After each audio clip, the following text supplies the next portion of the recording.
Vou tentar fazer um vídeo rápido. Paulo Freire e Freud já previram e já explicaram há muitos anos atrás o que a gente está vivendo hoje.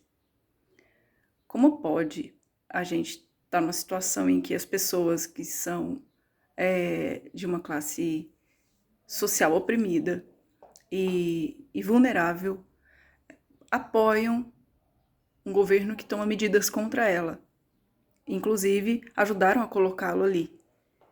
É um fenômeno já estudado por Freud, chamado identificação, no qual a pessoa se identifica com o opressor, o oprimido se identifica com o opressor.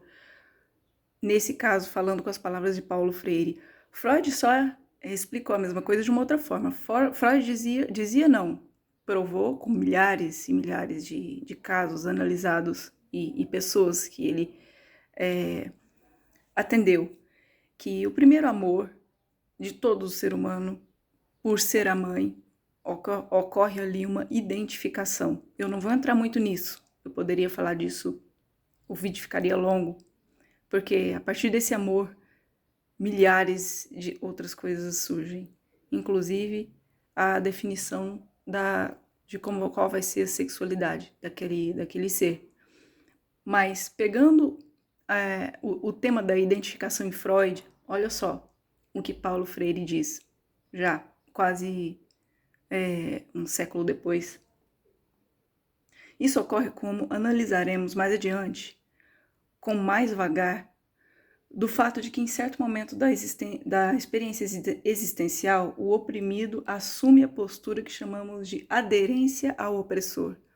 Em outras palavras, ele se identifica com o opressor, ou seja, ocorre que muitas empregadas domésticas enfim, atendentes de telemarketing, etc, etc, etc, que ganham um salário mínimo, adota pautas do patrão, adota pautas do opressor e não delas. Primeiro porque elas não se reconhecem nessa outra classe oprimida, porque o ideal de se tornar dessas pessoas é se tornar o opressor. É um apaixonamento, é uma admiração e é uma identificação idealística com aquela figura de poder, certo? Ouve só. Raros são os camponeses que, ao serem promovidos a capatazes, não se tornam mais duros opressores de seus amigos, companheiros, do que o patrão mesmo. Poder-se-ia dizer, e com razão, que isso se deve ao fato de que a situação concreta vigente de opressão não foi transformada, e que, nessa hipótese, o capataz, para segurar seu posto, tem que encarnar com mais dureza ainda a dureza do patrão.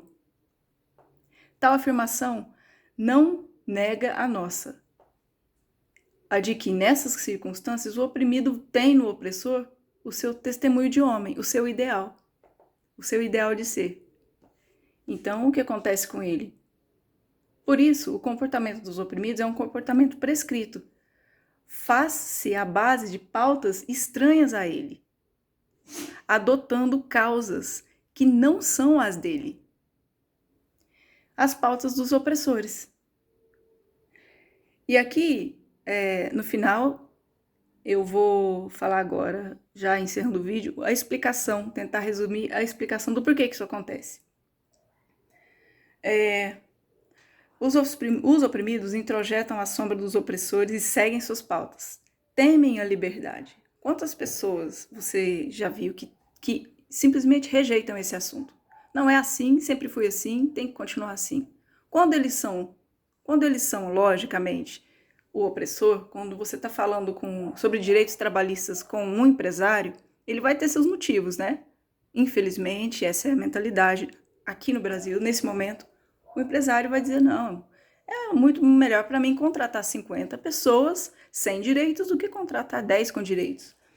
O pior é ouvir isso do funcionário. E isso acontece. Por quê? Por que esse medo da liberdade? Resumindo, não vou ler. Bom, vou ler um pouco.